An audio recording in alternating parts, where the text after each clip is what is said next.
বাংলার রেল যাত্রীদের জন্য রইল একটি দারুণ সুখবর।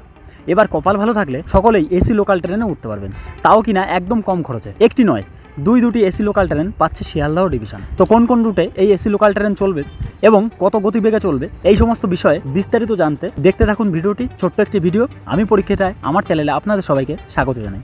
ইতিমধ্যে নাকি পূর্ব রেলের তরফে এই বিষয় নিয়ে খুব তোড়জোড় শুরু হয়ে গেছে। তাও আবার একটা নয়, দুটো এসি লোকাল ট্রেন পেতে চলেছে শিয়ালদহ ডিভিশন। পূর্ব রেলওয়ের শিয়ালদহ ডিভিশন চেন্নাই থেকে দুটি আধুনিক এসি লোকাল ট্রেন রেক পেতে চলেছে। বর্তমানে ইন্ডিয়ান রেলওয়ের লক্ষ্য শহরতলির যাত্রীদের আরও আরামদায়ক ভ্রমণ অভিজ্ঞতা প্রদান করা। ট্রেনটি হবে 12 কোচের। এই 12 কোচ বিশিষ্ট ইলেকট্রনিক মাল্টিপল ইউনিট ট্রেনগুলি চেন্নাইয়ের ইন্টিগ্রাল কোচ ফ্যাক্টরিতে তৈরি হয়েছে।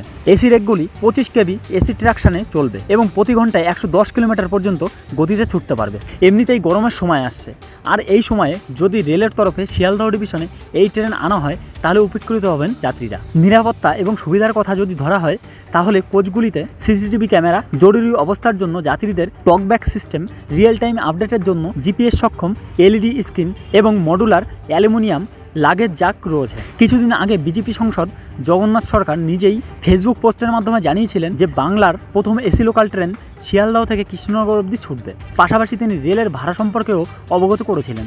দ্বিতীয় এসি লোকাল ট্রেনটি তাহলে কোন রুটে চলবে, এই তথ্য জানা না গেলেও আশা করা যাচ্ছে যে কৃষ্ণনগর পর্যন্তই দুটি এসি লোকাল ট্রেন চালানো হবে। অভ্যন্তরীণ অংশে 3 আসন বিশিষ্ট স্টেনলেস স্টিলের বেঞ্চ রয়েছে, যাতে প্রায় 1100 জন যাত্রী বসতে পারবে এবং বড় ডাবল সিল করা কাচের জানলাগুলি একটি প্যানোরামিক দৃশ্য প্রদান করবে। তো কবে থেকে এই এসি লোকাল ট্রেন চালু হচ্ছে এ বিষয়ে আমি খুবই এক্সাইটেড। এ বিষয়ে বন্ধু আপনার কি মতামত প্লিজ ভিডিওর কমেন্ট বক্সে কমেন্ট করে জানাবেন। আর ভিডিওটি এখনও লাইক না করে থাকলে প্লিজ একটি লাইক করবেন, কারণ আপনার একটি লাইক আমার জন্য খুবই গুরুত্বপূর্ণ। পাশাপাশি চ্যানেলটি সাবস্ক্রাইব করবেন পরবর্তীতে এমন হেল্পফুল নিউজ সবার আগে পাওয়ার জন্য। সবাই ভালো থাকবেন আর সবাইকে ভালো রাখবেন। Thank you so much.